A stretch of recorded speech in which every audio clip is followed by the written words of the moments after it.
Having a well thought out course in Canvas is essential to student learning. And really, that's true of anything within learning. Having something that's well planned out leads to the best results. And what we're going to be going through is how can we effectively plan for this type of instruction, and specifically using Canvas to deliver some of that instruction. Now, what we're going to be doing is looking at it from this course perspective as well as some other resources here. But you'll notice even within this course, I have some visual cues to get you started. And then the side navigation, although it's open right now, whenever this course goes live, it's going to have fewer options, mainly because they're going to be intentional choices to help students get where they need to go without needing all this extra stuff. So that's going to be key to making these courses simple to navigate and getting students where they need to go. I'm going to switch over real quick to the planning document. And this right here is included within Module 1.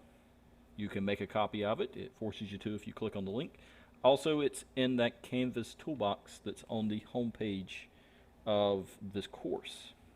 Now, what this does is it walks you through how to plan out some of these things within Canvas. Now, this first part takes really no knowledge of Canvas. You don't need to know anything about Canvas at all to start doing this part. And I can't stress enough that this is an essential part to making things work the way you want them to in Canvas. Canvas essentially is a storage tool. All it does is store and organize content. Now, it can do a lot of things and has a lot of features, but you don't need every single feature to do everything. What we need to find out is what's going to work in your classroom, and then also how is that going to fit in with your standards and the goals that you have for your students.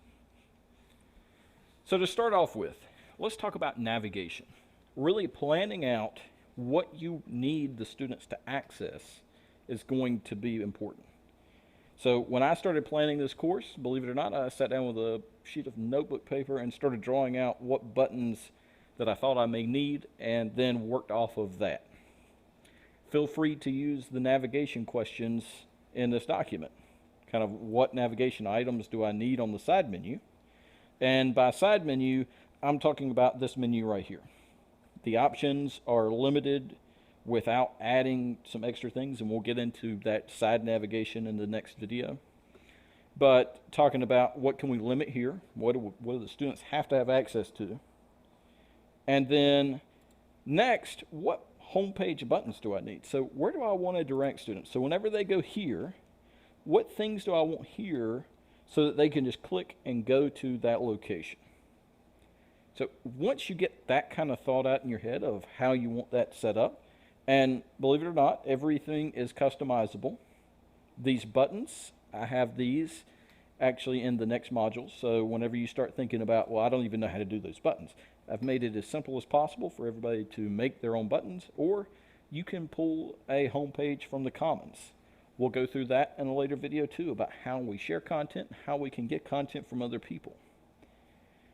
But going back to this planning document, all these things take planning and thought. So whenever we talk about making something simple for students, we need to make sure we plan it out to be simple. Simple doesn't happen on accident. So if we don't plan for it to be simple, it won't be. It will be complicated. And on top of that, students will probably get lost. This isn't a fault of Canvas. It's really a fault in if we don't plan well, that's kind of the end result. Now, going down to this content planning piece.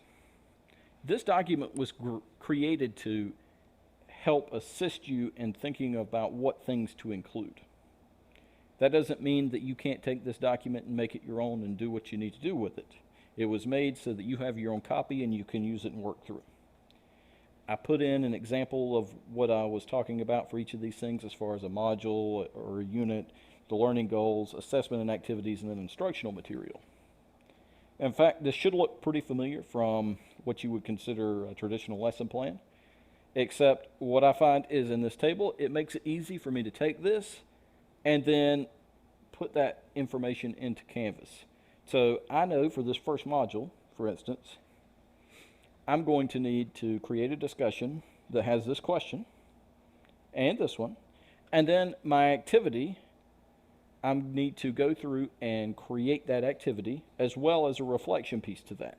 So those are action items for me to do as a teacher. I need to go through and create those things.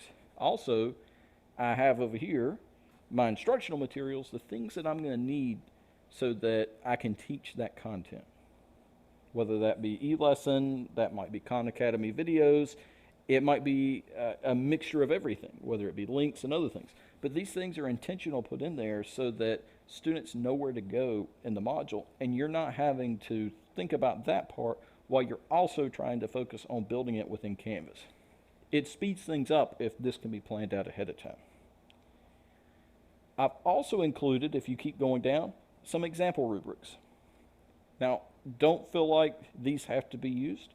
You can delete them and create your own. But I find also that planning out the rubrics ahead of time for Canvas speeds that along as well. So hopefully you'll see the theme with anything within digital instruction is we really need to have a sound plan to work off of. I can guarantee you that going straight into Canvas and creating content without any thought about how you want this workflow to work, how you want your students to access it, what's going to come next is going to seem like it's kind of jumping from here to there to there to there, because without a plan, it's really not going to be as simple as you planned it to be. Because I think we're all guilty of this at times whenever we create something and we want to get to it and get straight to the work. But I can't stress enough, having a plan in place will go a long way to making this work. Now, just going to the module real quick. For this module, I have a few things. So the e-lesson, obviously I'm recording it. I don't have it here yet, but this planning document is the same planning document we just talked about in the video. It'll let you make your own copy, and you can make it your own. Feel free to use any other planning that you want to. This is not a requirement that you do this planning document, but I found that it works really well for planning out modules and units within Canvas. So, feel free to add anything else to it that you would like. Also, it's another possibility that you will have things already created either within Canvas or within another platform that can be imported in. Now, throughout this, we're going to talk about several key things, and I don't want to give a whole overview of the course, but you need to keep all this in mind that the reason we started with planning for instruction was because that plan is essential to any of these other things working. We need to plan out a few things before we start going into changing the navigation or creating digital assignments, organizing the content, or even sharing content. We need to think about how we're going to deliver that instruction and plan appropriately.